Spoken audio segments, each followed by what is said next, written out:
Not here, You no. you have to be prepared for this kind of thing. Like Right. you gotta have everything ready. See, this is why I have my I have all of my props this week. I've got my headphones here. We have a 1994's finest Panasonic handset here at the Phyllis Schlafly Wow. Center.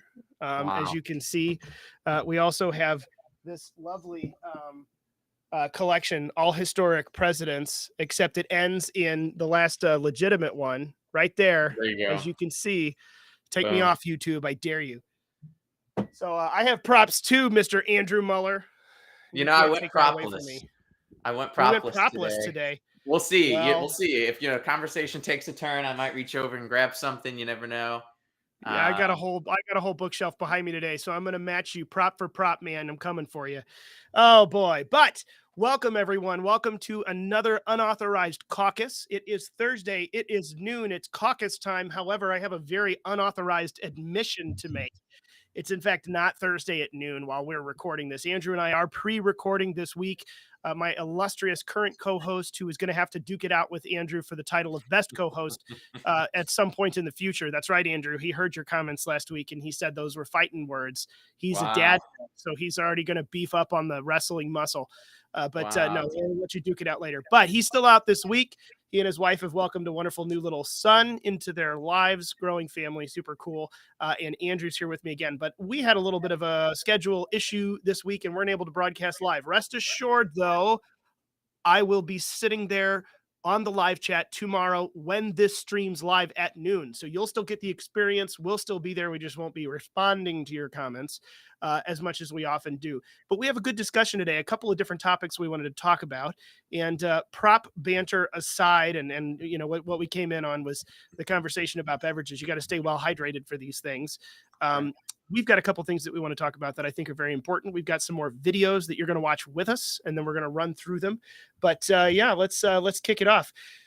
So, Andrew, this next topic, this first thing that we need to talk about, this is just a mess. This is a horrible mess, as you could say. One could call it maybe, I don't know, a bloodbath of an Oh, issue. uh-oh. Oh no, am I allowed to say that? The left No. is when they want to, but Donald Trump Right. sure can't. No. Donald Trump referred to a bloodbath coming if he did not win the election this year, but he was talking about cars and tariffs and China and Mexico and all kinds of things, and pretty obviously not talking about violence. And yet Yeah. the left was immediate to hop onto this as a brand new hoax that we could just run the circuit on. Should we watch the video first of what the president actually said, and then we'll dive into it? Yeah, Okay, 100%. let's turn that on here. This is just a 1-minute clip, and we'll listen together. Mexico has taken over a period of 30 years 34% of the automobile manufacturing business in our country. Think of it, went to Mexico. China now is building a couple of massive plants where they're going to build the cars in Mexico and they think that they're going to sell those cars into the United States with no tax at the border. Let me tell you something to China. If you're listening, President Xi, and you and I are friends, but he understands the way I deal, those big monster car manufacturing plants that you're building in Mexico right now, and you think you're going to get that, you're going to not hire Americans, and you're going to sell the cars to us. Now, we're going to put a 100% tariff on every single car that comes across the line, and you're not going to be able to sell those cars. If I get elected, now, if I don't get elected, it's going to be a bloodbath for the whole. That's going to be the least of it. It's going to be a bloodbath for the country. That'll be the least of it. But they're not going to sell those cars. They're building massive factories. A friend of mine. Okay, well, as we can hear there, I'm pretty sure we're talking about cars and an economic bloodbath and all of the things that have to do with, you know, this is going to be really, really bad. I didn't really hear a calling for violence in the streets. Did you? Did I miss something, Andrew? No, you totally missed the dog whistle. That's the whole point. This was a Oh, call to that's civil right. war. This was a call to national division. And when you look at the headlines on this, it's just absolutely absurd. It's wild. Yeah. NBC come out and say, run a headline. Trump says there will be a bloodbath if he loses the election. The New York Times. Trump says some migrants are not people and predicts a bloodbath if he loses. CNBC, Trump says there'll be a bloodbath if he doesn't get elected in November. CNN, Trump warns of bloodbath. NTD, no, not NTD. We like NTD. NDTV. Donald Trump warns NGTV. of bloodbath if he's not elected. Joe Biden response. It's just insane. And then as the clip we just saw, we have Xi Jinping, chairman of the Chinese Communist Party, in the red state Far East. He is building auto manufacturer plants in Mexico. Trump's talking about the auto industry in the United States, which, by the way, is already a dumpster fire. Many of us drive Hondas and Toyotas because it's all we have left. Chevys, Fords, and everything are just not what they used to be at all. It's a shame to say. No. But I wouldn't buy one. And most people probably wouldn't, who have young families and budgets and are trying to live debt free and so on and so forth. We don't have the $2,000 to $3,000 a quarter or a month maintenance fees to keep up with Chevys or Fords because they're just not made well anymore, if they're hardly made at all. So what Trump is saying is, hey, if I lose, there's going to be a bloodbath in the auto industry. He's correct. So this is just proof that the media still hates Donald Trump. They're still going to take whatever they can get and run with it a million miles. And there is even edited clips that were going out, Ryan, where, nefariously, wickedly cut out the parts about the auto industry, about Xi Jinping. Oh, absolutely. Bloodbath, something, lose the election. And, the scary part about this is that we have so many sheeple among us that they'll see that and actually believe it. And then the other thing is it actually indicates that the left is the side that's wanting a bloodbath, not the right, because we don't do these type of things, but the left consistently does. And from the left are exactly what will bring about a bloodbath if there's going to be one, because of misinformation in the truest sense, and propaganda actually is probably the word I should say. So this just shows that they're still afraid of Trump. Trump's not an insider for the establishment. They still want to take him down. And honestly, they don't have much. So they have trumped up charges. They have edited clips, but they really don't have anything of significance. So the bloodbath hoax is going to go down with the Russia hoax. It's going to go down with the impeachment hoax. It's going to go down with the document hoax. But there's just a whole long list. Somebody needs to watch or make some sort of a documentary or a book called like The Hill of Hoaxes or something, and go. We don't have that much time. There's not enough film. We would even, we would take down Christopher Nolan's Oppenheimer record that, isn't that the IMAX film they almost ran out of, the biggest reel ever? With the hoaxes from the left, I'm pretty sure we fall into that same trap. We couldn't exactly find enough space. We'd be stuck. But that's neither here nor there. No, to your point though, this is very interesting. I think that well, first of all, you and I both know people do not watch mainstream news anymore. Their viewership has tanked. It's gone compared to what it used to be. However, they know that if they're going to get any mileage at all out of a single hoax that they want to put together, they have got to run with that headline right in your face, bold and upfront, which is why, and you just ran through, maybe we can scroll through them on the screen here. You just ran through some: NBC, New York Times, CNBC, CNN, all of them just saying we don't even need to say any context. We just need to say what we want them to hear because we know what people will think. And anyone who is listening, anyone who mindlessly has it on, hopefully mindlessly absorbs it and just runs with, oh yeah, Donald Trump just called for violence again the other day. So Andrew, here's my question. Because your point is absolutely correct. Young families, people paying attention to their budget, they know what's going on. They watch this Trump clip and say, yeah, absolutely. This is nuts because we are bowing down to foreign powers. We're bowing down to economies outside of our borders. We are stuck on this roller coaster ride, and we've got to stop. We have to take some control again of our American economy so that we can afford to live. This is ridiculous. We're America. Why are we doing this? They understand that, but if they're not plugged in and looking for that 1 minute and 4 seconds or so that we just watched of Donald Trump, how are we going to reach them to understand you're being lied to? This is outright propaganda. How do we get to them so that they can actually understand that? Because so many people just mindlessly have it on. Is this something that you all have run across revolutionary way, or are we just going to have people get more and more and more affected, more and more unable to pay for the basic expenses of their lives, and they're finally going to pull their heads out of the sand and look around and go, wait a minute. These people are lying to me, but this guy over here has some good ideas. What do we do about it? What do you think? Yeah, so really the big thing here is to borrow the name of a very successful media company, which I'll try not to say, but there's an information battle or a data battle going on for our mind. That is a good title, and the guy who Mhm. runs that, um, Jones Alex, he's actually pretty intelligent, and he recognizes that we are in a war for data and for truth and for Yeah. media and for information.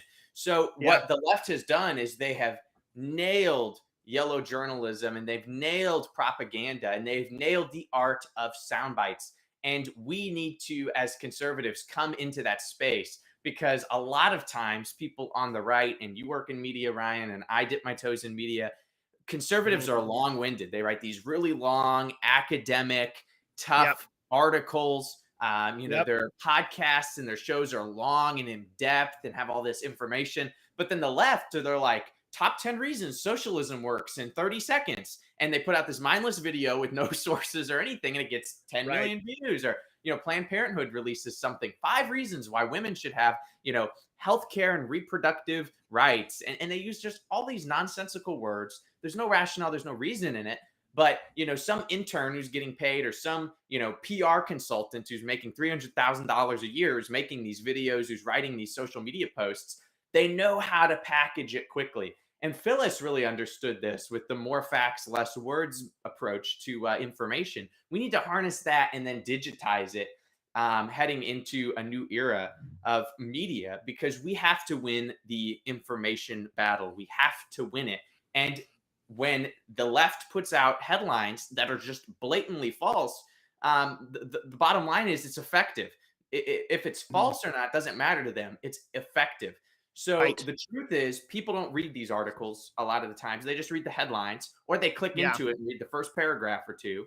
And also, they love social media. They love reels. They love shorts. They love clips. Things that are fast, headlines that are punchy. We need to get better at that. So I think that all of this comes down to materializing a truth that those people you mentioned, those young Right. families who have not a lot of money, or they're trying to budget and make the right decision, particularly heading into an election year. Who are they going to vote for? They fall into the same category. They don't have time to read all of this stuff. They don't have time to consume all this, Right. but they see things that are headlines. They see reels. They see Instagram reels, or Mhm. dare I say TikTok or Facebook or whatever. So No, no, no TikTok. No TikTok. no TikTok, but Shameful. the Can't bottom can't even line say that is, on this show. can't say that. Yeah, that's right. But the bottom line is that we need to get better at that short Mhm. information to counteract this. And I see that as probably the only way to go forward. And Elon Musk did a great job, I will say. There's a lot of problems with Elon, but with this whole bloodbath hoax, he just went to the rescue on X. If you go back, March 17th, I think, was when this all started, Yeah. and you Yeah. start looking at some of the things he posted. He was posting the 60-second clip, is like, or maybe 64-second clip of Trump. Right. Here's the full quote in context. He was posting the headline saying, "This is garbage, short, concise, timely stuff," and it was getting millions of views. Yes. That is the way to move forward. I think is to Yeah. counteract propaganda with concise truths. And I think that another part of it too, and Elon Musk hit this, right on the head. I think he actually used the word liars or lying. Like he literally said that that's a lie. That's not what he said. Here's what he said, and it's super short, and you can watch it for yourself. But yeah, to your point, I mean, we are in a war of information, and in that war, we must pull no punches in finding the right tools, the right digital formats to really hit people with the truth in a way that they can digest and understand it super fast. I agree with you. I think that's there, which means first and foremost, we as conservatives, you're reaching for a prop, aren't you? Are you reaching for a prop right now? Oh my No, no, no. God. I was You gonna make a would reach note. for a prop. Oh, No, you're making a note. Okay, sure. Yeah, I'm waiting for you to pull another prop up after last week. But no, I think that we are in a place where this means what conservatives need to do. And we've kind of always made this program about that. What are the conversations conservatives need to be having with each other to sharpen ourselves, to get out there and actually change hearts and minds? Because that's the thing. If we don't win elections in landslides and bring people over to this side, then it's always going to be close enough that the left can rig whatever they need to rig at the very end to get over the line, which is, we've seen it. We know it can happen. You can't tell me it didn't. It did. I watched 5 key counties. I know what happened in 2020. That said, this is one of those things where we need to get really good and sharp and concise with the information and with how to refute this stuff, and with calling what, this propaganda for what it is and saying, nope, that's a lie. Here's what he said.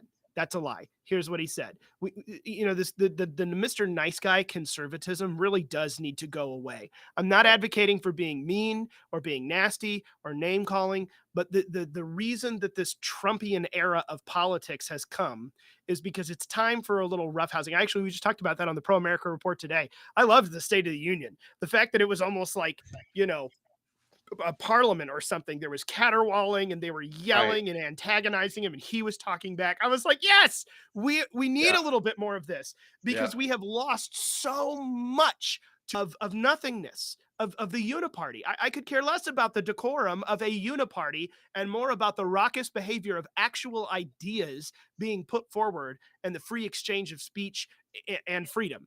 That is incredibly important. And if that's the tone that it needs to take, there's no reason to be uncivil, but that doesn't mean that we need to be quiet. That doesn't, we're going to have to get good at calling this what it is. Like Elon said, no, that's a lie. I got nothing to say about that. I'm not going to pull my punch. That's a lie. Here's what really happened. Go watch it short. So we need to get really good at calling things for what they are and at giving the answers quickly and effectively. And to your point, conservatives, man, we love books and numbers and white papers, and we need to get really good at not telling people why we're right, but connecting with them so that they listen and go, oh my gosh, you're right. I felt that. I understand that. That's something conservatives have historically been so bad at, and we've got to come back around to that. So that experientialism. Well, let's do this. Let's move on. I've got another thing. And before we go, by the way, one of my favorite things, I do want to play it real quick because this will be a little bit of a shorter episode. But of course, the pearl clutching. Oh my goodness. The pearl clutching of the left over Donald Trump's use of bloodbath, because, he's an insurrectionist and they've never spilled violence or blood in the streets. No, 2020. Of course not. Never. No, that was a summer of love all over again. But the pearl clutching that happened at the bloodbath was just hilarious, because it almost instantly, when I see something, I think it was the Babylon Bee, or maybe it wasn't even the Babylon Bee. I think it was the Media Research Center said, here's the supercut of the literally trillions of times that the left has used the word bloodbath in the political sense in the last. I want to run through that supercut real quick, if you don't mind, because there has been an incredible amount. And I know people who have fallen for this. Oh, well, Donald Trump shouldn't use inflammatory language like that. And they're listening to these people that do the same thing. It's not a tit for tat. Look, they do it too. It's just an honest, you need to stop listening to these people because they're hypocrites. Look at this. So anyway, let's run through the supercut real fast. Politico.com reports tonight on the, quote, bloodbath at the RNC. Headlines calling it a, quote, bloodbath. Be a bloodbath. Not only is it going to be a bloodbath, but after they leave New Hampshire, it's a bloodbath on her home turf. That's really tough. Trump has left a lot of corpses in his wake. I mean, we can count the bodies. As part of the, quote, MAGA drive to take over Maricopa County.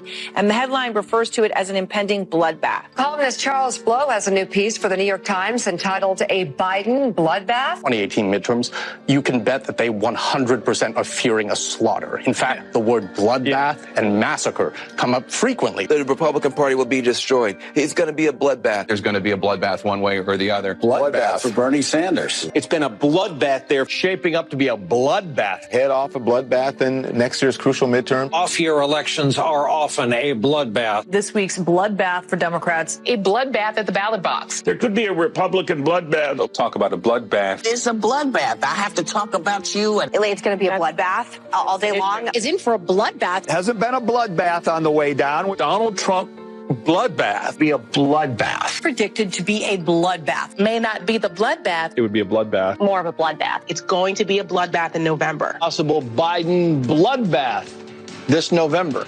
A bloodbath on Wall Street. This can be a bloodbath. In Alabama, into a bloodbath. Obviously, there was a bloodbath. It was a bloodbath. We're down 800 points. This bloodbath at Department of Homeland Security. And it's a bloodbath today. There was going to be this bloodbath. Election bloodbath. It could be a bloodbath for them. Bloodbath, possibly. Bloodbath that went through with the Attorney General. Bloodbath 99 days out. The bloodbath is going to look like Presided over a bloodbath in the diplomatic corps. Absolute, in my opinion, bloodbath. The Democrats are Calling it ticket sales turned into a bloodbath. Ticket sales for singer Taylor Swift's latest tour. Oh man, that that never gets old. Watching, I love it. That's stuff like that never gets old. It's just the righteous indignation of news anchors on CNN and MSNBC. And that was the clean version. That was the PG one. There was some not so PG stuff from Joe Scarborough and a few others. It was just, oh my gosh, I can't hardly stand it. But anyway, now you get to enjoy that with us. It's just pure hypocrisy. Pure hypocrisy. By the way, we don't have before we switch gears real quick and take up just a few more minutes of everyone's time. This is not a sponsorship break, but you and I are definitely not sporting the standard attire of the collared shirt. Well, you do have a collared shirt on, but our typical collar, because we're going after hours with this a little bit here in filming. So I've got on I'm sporting my lovely T-Rex Arms gear, Citizens Defense Second Amendment understanding, the way that the militia was originally meant to be. It's very near and dear to my heart. You, sir, have gone full Aloha Patriot. What is this? These are fireworks? We're just barely past St. Patty's Day. Is your next holiday like 4th of July? Have we just moved into that season? This is just, of course, Easter, right? All due respect. Easter. Yes, of course, yes, Easter. Of course. But that's my point. I'm not going to wear Easter, but I will wear the 4th of July. So this is just, totally blown and going to the 4th of July. This is Goodwill find. Okay. Right? So, the Goodwill find. Well, it is the traditional American, that good thrift store for our podcast listeners. I mean, I'm wearing a hoodie with a T-Rex skull. It's nothing special, but Andrew Muller, our guest co-host today, we've got this wonderfully subtle Hawaiian shirt. It's a very Charlie Sheen style collar, but then of course there's these little starbursts of red, white, and blue. It is both subtle and bold at the same time. I'm struck by it. So there's no sponsorships yet from Goodwill or T-Rex Arms, but if you guys are listening, man, we're wide open. Unauthorized. I'd prefer the Elvis collar if you want to. You and your props. Talk about Charlie Sheen. Elvis was very much known to wear a flat, more loose collar. So we could go with Elvis. Charlie Sheen, I guess, could work too. So we could go with that. And I'm looking around. I'm looking for a prop now, but I don't have any. Oh well, we need a little bit less Elvis. Here you go. Here's a good collar. A little bit less Elvis and a little bit more chesty puller. You need to run for that nice herringbone twill collar of the USMC World War II and beyond. Okay, we're back. Sorry, we just had to take that quick break, trying to get our sponsorships here, which we don't have any. So that's what we're working on. If you're interested, let us know. We would love to take part in that. But let's move into our second and final, probably not as long of a discussion, but a little bit of a discussion. So another big thing that happened this week. The Supreme Court is 0 for 4 on Monday. Bad decisions. And there's a good column. Andy and John Schlafly went after that in the Schlafly Report column this week. If you want anything that's up until next Tuesday, you want to go look at that, because there were some bad decisions on Monday. But on Tuesday was a good day, because Tuesday the Supreme Court said, Texas SB 4, arresting and jailing illegal immigrants, they're allowed to do that. That can proceed. They can go ahead. This is setting up a very interesting battle. Now, of course, did you see the Fifth Circuit today, Wednesday? The Fifth Circuit said, nope, not going to allow that to go forward. So this is far from done. But here's my question. Not getting into what the Supreme Court said, and it was a 7-2 decision. Elena Kagan went with the 5 conservatives and John Roberts, let's be honest. But Elena Kagan went with them. This was a 7-2. This was pretty interesting. And this is Texas telling the federal government, we're going to do this and you can't stop us, because it's our state and it's our right to defend our people. Here's my question. More than Texas and the border specifically, I think as we continue to run down this collision course of federalism, this growing and encroaching federal government. Even if my wish list gets taken care of, Donald Trump gets reelected and just wholesale cuts departments that shouldn't be there, retires a ton of the federal workforce. If good things happen, we are still on a collision course of a growing government, and it is colliding with the liberties of the people and with the responsibilities and what things that ought to be at a state level. States, I think, are the last bastion, or maybe not the last bastion. I shouldn't say that. States are the next level of defense because the government is not holding itself in check. Good for the U.S. House. They can't do anything. The checks and balances aren't working because the executive branch is doing whatever they want. So the states are the next level that stand up and go, no, not here. Or yeah, we're going to do that here because you're not. And this is, I think, this Texas border issue is one of the first showdowns we have seen of states versus the federal government, figuring out how exactly this goes when someone is supposed to or not supposed to do something. I kind of wonder how this is going to start to play out. Because, Texas says we're going to do this because you're not. And the Supreme Court agrees, yeah, Texas can do this. Well, guess what? The Supreme Court doesn't have an enforcement agency other than the federal executive branch, which is the person or the entity at the center of not doing what they're supposed to do to begin with. Where do we go from here? How do you think this plays out? Because I know that several states, what was it? Was it almost 30 states signed a document supporting Texas, or rather, I should say, made statements of support. It was huge, but it's symbolic. Only Texas was the one who was necessarily on the line. We didn't send all of our National Guard down there, Missouri and other states, Florida and everyone else. So what do you think as far as that next level of defense, the states finally putting teeth to telling the government no, the federal government no? Where do you think we go from here? I'm really curious because I have long thought this was coming next. And I think that this Texas case is starting to open the legal ramifications of what that looks like and how it may play out. I know this is totally hypothetical, but what's your take on that? What does what I'm saying make sense? Yeah, it does. And I'm not going to give a super sexy answer that's, super, not like your shirt. No sexiness in the answers, only in the shirts. Okay. Keep that to the aesthetics. Keep that to the shirt. Words. Okay. All right, good. It's one of those things where as we dive into new eras of American politics, unfortunate eras, that sounds positive, but it's not. Yeah. The answer to it is the old remedies, right? So the non-sexy answer to this is going back to the Constitution, right? And what we need to do is, one, we need to get back to electing people, of course. So you can, surprise, people who have listened to this show, know that that's what we think, is you got to elect people who understand the Constitution.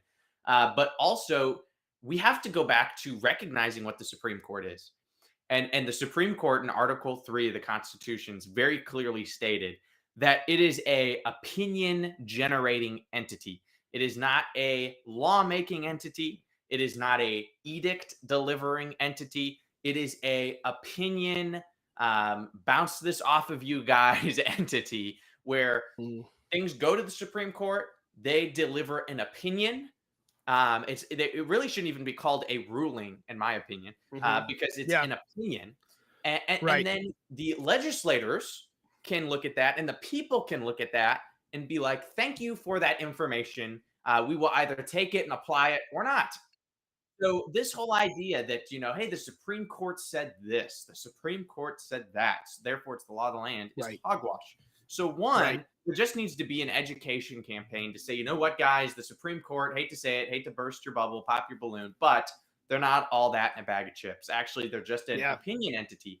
And, apart from a nice building and, place in the Constitution, they really don't have as much power as you think they do. It's just words on paper, opinions, etc. So there needs to be that Andrew Jackson approach for those people who know their history. Andrew Jackson had a little bit of a fight with the Supreme Court, but basically, to summarize it, he said, "What are you guys going to do about it?" When they rejected some of his executive actions, and of course, constitutionally, there's nothing they can do about it. So he just went on his merry way. So that's what needs to happen with this. Is thanks for your garbage opinion. We're going to move on. And not let it have any say. But more than that, we need to elect representatives who understand what the Constitution is and understand what it is not. Both of those things are equally as important. and then move forward with that understanding. So it needs to be an education campaign. It has to be from the grassroots. That's the only way we're going to fix this. And people talk about an Article 5 convention or nullification, or they talk about, even as I just said, electing new people. But ultimately, none of those things are going to work unless the people are educated and understand what their government is and what it's not. So unless and until that happens, we're just going to continue to go down this rabbit hole of failure and error. So it has to be an education campaign. So you're watching this and you say, well, that all sounds great. What do I do? Well, I know, again, it's not a sexy answer, but you read the Constitution and then you go over to your mom or your dad or your grandma, or your grandpa, or your auntie or your uncle or your neighbor, and you say, hey, have you read this? What do you think about it? I just read it. And that act of starting that conversation, of having that own unauthorized caucus of your own making in the backyard or at the water cooler or what have you, is probably the most powerful thing you could do. I would say it's even more powerful than voting at this point. As crazy as that sounds, is if you have a conversation with somebody. I can't tell you how many times somebody has had a conversation with me and it got me going down a path of research on my own that actually changed my opinion. That has happened so many times I can't even think of, I couldn't even list them. So there's power in that. Now, what does that take? It takes courage on your part to actually go and do the extroverted thing of starting a conversation. It takes a little bit of research. You got to, know what you're going to say. Even if it's just asking a question, you've got to think about, what question am I going to ask? What am I going to point them towards? And then secondly, or thirdly, I suppose, you need to be there for a follow-up. Hey, did you ever read the Constitution? Or, hey, did you ever look into or think about what we talked about a month ago or a week ago or yesterday? And be that person in somebody's life. Make it a project of yours. I'm going to talk about the election with 3 people in the next week. I'm going to talk about, the Supreme Court decision. And you would be amazed what that can do, because we need to stop this mentality of, oh, there's X amount of days until the next election, so we just sit and wait, and then we can exercise our influence on November 4th. No. Election day is every day in the ballot box of opinions in America, where we have the opportunity to vote in conversation, if you will, with our fellow citizens. So that is the non-sexy answer to this, is grassroots education, making that our primary weapon, and kind of have this academic bloodbath are various spheres of influence for the truth. Are you gonna share? We're gonna share what we're laughing at, or no, we're not gonna share. The bloodbath comment. Oh, the bloodbath comment. Okay, okay, all right. Bloodbath. See, that's such a non-issue that it just goes over your head. Non-issue saying the word bloodbath. And here I thought you were getting distracted by something else not having to do with the show. All right. No. The academic bloodbath line. The academic bloodbath. That's true. We're back to the bloodbath. Well, I agree with you. I think that ultimately, and that's what I look at, and I see as between states and the federal government, it becomes more important what state we live in, who those states are in tune with that. But all of this comes down to basically revitalizing civics 101 in America again. We, the people, need to understand our system. We need to pay attention to the system. We need to be tuned into the issues that are a part of the system and that affect our lives. Because even if it doesn't affect us right now, like swiping my card at the pump to pay for gas, inflation affects me. But even if other things don't, they will. It will eventually trickle to me. It will eventually in the future become an issue. I need to pay attention. And if we do that, we don't end up having these massive crushing things like we've got $30+ trillion of debt right now, if we stop and change course early. So civics 101. And to your point, the foundation of that is self-government again. Right. We have to be disciplined to do our own research, to find and seek out the truth, and then to talk to other people about it so that they can become open-minded to listening and going and doing their own research and being an informed populace again. If we are not an informed populace, this is over. Just like if we're not an armed populace, this country, this experiment is over. Likewise, if we're not informed, it is equally over, just in a different way. Your mind will be trampled upon, even if they don't come for your guns and trample you with outright, hard totalitarianism. You will become a subject and a slave because you have given up your self-government, your individual understanding of your part in the system. That's what it all boils down to. That's it. And that's a really fascinating and interesting thing to look at as we're starting to see that play out again. Good for Texas, good for the Supreme Court. That was a good decision, although Fifth Circuit has thrown it into limbo again, I guess. But we'll see how that plays out. It still tells me we are reaching a new and uncharted area of this grand American experiment, and we got to be ready for it as a self-governed people. So that starts with you and me, dear listener, with Andrew over there in his Hawaiian shirt, with me in my hoodie. If you're not watching today, you don't get that, grand experience of our the casual off hours caucus approach today. But it's up to us. It is our responsibility, and it is a great responsibility, but it doesn't have to be burdensome, because we just need to pay attention and be together and just give a little bit all together, and it changes. That's it. That's all I've got. Andrew, you got any closing thoughts? Or are we going to wrap up our caucus for today? Yeah, just be informed. There's so many good resources. You've got Phyllis Schlafly Eagles, which is a terrific resource. You've got the New American Magazine, probably one of the best magazines in the country. Oh, yeah. The Epic Times is another great one you should check out. Of course, Liberty Sentinel. Liberty Sentinel. Don't forget. Yeah, Liberty Sentinel. There we go. Shameless self-promotion, man. Little self-promotion. Yeah, there's great resources on there. Of course, Alex has a new book out, Indoctrinating Our Children to Death. That's a conversation starter, because everyone has kids or knows kids or themselves was once a kid.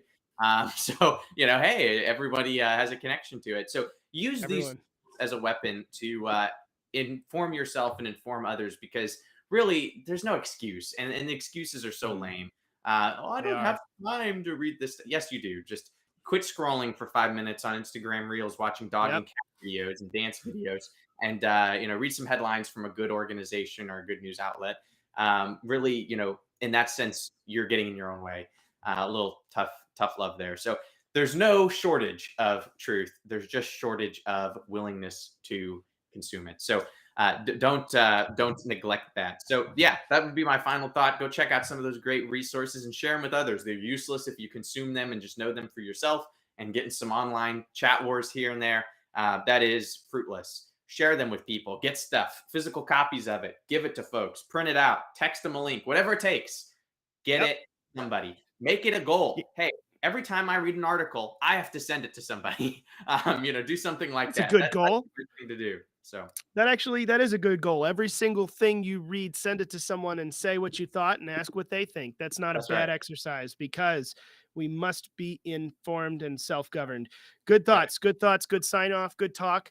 Appreciate it. And same thing for you all. Sign off and in your own way, tell us what you thought about this. Shoot us an email, unauthorizedcaucus@phyllisschlafly.com. Go to Unauthorized Caucus.